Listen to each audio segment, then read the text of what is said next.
Over the last 24 hours or so, there's been tons of headlines about this apparent Chinese spy balloon over the US. In this video, I'm going to give you a brief rundown on the news and a bit of my opinion on it, and then I'm going to tell you something you probably don't know about China, something that is rather concerning if you live in the US, and especially concerning if you live on the West Coast. And you'll see why that point ties into this news once we get to it, so let's take it from the top. Also, please consider liking and subscribing if you enjoy my segments. It certainly helps the channel out. Pentagon says it detected a Chinese spy balloon hovering over Montana. The revelation comes days before Secretary of State Antony Blinken's visit to Beijing, where he is expected to meet with President Xi Jinping. This is reported from the New York Times. Interestingly enough, they also say the sudden appearance of the balloon is bound to raise already escalating tensions between the two powers. The official said that while it was not the first time China had sent spy balloons to the US, this one has appeared to remain over the country for longer. Pentagon officials said the balloon had traveled from China to the Aleutian Islands of Alaska and through northwest Canada over the past few days before arriving somewhere over Montana, where it was hovering on Wednesday. It kind of makes you wonder why they even let it get that far to begin with. Surely they knew about it when it was in Alaska, right? Like, I'm really hoping the U.S. government didn't just find out about this when it was already past Alaska, past Canada, into Montana. And what about Canada? Did they know about it when it was flying over their country? No one did anything about it. We're all just watching this thing fly.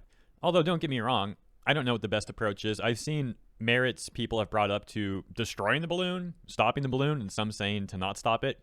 I'll give you some of the counter arguments that I've seen. So, regarding the people that say to leave the balloon alone, the common argument seemed to be this: we can eventually capture the balloon without destroying it to try and get some sort of information on China from the balloon. I don't know what extent that would be. Maybe simply the materials used for the balloon. Maybe they can try and get some other sort of information if they're able to bring it in without damaging it. Another potential concern of damaging the balloon is it may release debris across the country, potential contaminants. Now, obviously, like, the direct materials would probably fall not too far from the crash site, but if there is some sort of chemical or something in the balloon, it could potentially be spread through the air. And finally, if this balloon really is a spy balloon that's taking photos and videos of the country and trying to target specific sensitive sites, like potential nuclear sites, people are making the counter argument saying that, well, China's satellites that can already pass over the country are able to take the same sort of images. Now, I've seen people also say that the images are comparable or not as good as the satellite, and other people have said that the balloon can take better quality images than the satellite can, but it's not like that big of a deal. So potentially China just sent this thing over to try and troll the US, basically to see what the response will be. Although here's the official Chinese statement. The airship is from China. It is a civilian airship used for research, mainly meteorological purposes. Affected by the westerlies and with limited self-steering capability, the airship deviated far from its planned course. The Chinese side regrets the unintended entry of the airship into U.S. airspace due to force majeure. The Chinese side will continue communicating with the U.S. side and properly handle this unexpected situation caused by force majeure. Apparently also adding later, China is a responsible country and we act in accordance with international law. We have no intention to violate other countries' sovereignty and airspace. Also saying that they are gathering and verifying the facts and that they hope relevant parties will handle the matter in a cool-headed way. Okay, well, a couple things about that. If our officials are saying to not destroy the balloon, and that's the approach that the White House is apparently also taking, we should at least be penalizing China for this mistake if you believe it's a mistake, at least in my opinion. Because we got two main paths here, really. Was it a mistake or not? If it is not a mistake, it's arguably a hostile action taken against the US. If it is a mistake, it's arguably negligence. And they should be financially penalized for that and for the grief they are causing US citizens, especially when all our headlines are calling this a freaking Chinese spy balloon over the country. I'll add this. Even if China is telling the truth that this is a civilian craft that accidentally came over here, it still doesn't add up. Surely they could have let us know while it was flying across the Pacific that it might land in the US territory, and or they should have let Canada know as well, since this thing apparently first landed in Alaska, meaning it's not unreasonable to assume that China knew about this balloon getting lost and that they could have potential trajectory for where it would end up. Now, perhaps China did know this and informed the US and Canada.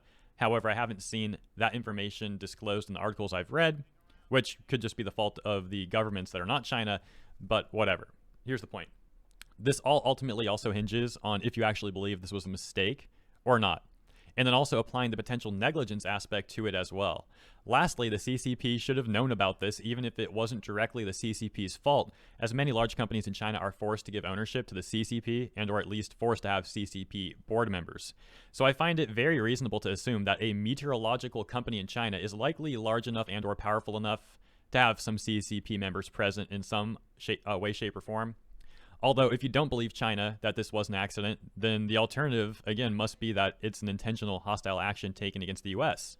And then we must ask if it was an attempt to actually acquire data, or if it's more so them just trolling and testing the US response, possibly a little bit of both. Now, at the beginning of this video, I mentioned that I would also tell you about something else that's concerning for US citizens regarding China, particularly citizens living on the West Coast. So let's get to that. Phys.org, NewsGuard certified. All the way back in 2015, this was already going on, and it was going on for years before the article was talking about this even.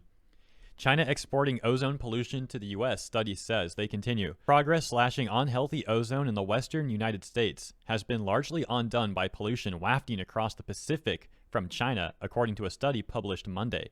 Scientists have long suspected this might explain why ozone levels along the U.S. West Coast remained constant despite a significant local reduction in ozone-forming chemicals. The dominant westerly winds blew this air pollution straight across the U.S., explained lead researcher Willem Verstraeten. Willem Verstraeten, what a fancy name. It gets fancier, of the Royal Netherlands Meteorological Institute. Yeah, it sounds like he would work there. In a manner of speaking, China is exporting its air pollution to the west coast of America, he said in a statement. Nitrogen dioxide emissions from vehicle traffic and industry mixed with sunlight create dirty yellow blankets of ozone smog that sting the eye and scratch the throat. Close to the ground, this pollution causes respiratory problems, damages crops, and is an important source of greenhouse gases. So the perfect storm of tragedy is that some of these states on the west coast are trying to cut down on emissions and improve green energy and stuff like that, and all the work is being undone because of the pollution coming across the Pacific from China.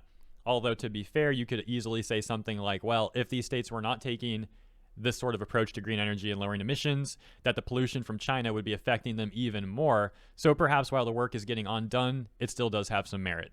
Business Insider would also write about this, saying China's neighbors, such as Japan and South Korea, have regularly suffered noxious clouds from China in the last couple of decades as environmental regulations have been sacrificed for economic and industrial growth. However, the new report showed that many pollutants, including black carbon, which contributes to climate change and is linked to cancer, emphysema, and heart and lung disease, traveled huge distances on global winds known as westerlies, which we already talked about. Things don't look like they got any better from when those articles were reported on anyways, because an article from BBC, November 2020, shows this graph of China versus US CO2 emissions, and you can see China's has only increased, and especially increased around 2016, 2017, 2018. Now, the data does get cut off, and again, this is a 3-year-old article now, but I'm not sure how much data there is to more recent years right now. Maybe that data needs to be released still. You might have more luck finding that stuff than I did, though.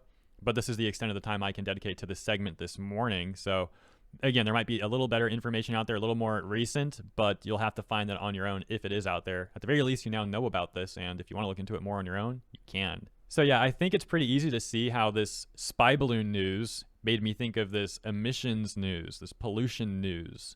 And I think it's also pretty easy to see how nefarious actors in China, in the government, may find nefarious ways of utilizing how that pollution can be spread to the US from their country and negatively impact US citizens. But I'll leave it there. As always, thank you for your time. Thank you for tuning in. Let me know what you think in the comments, and I'll see you there.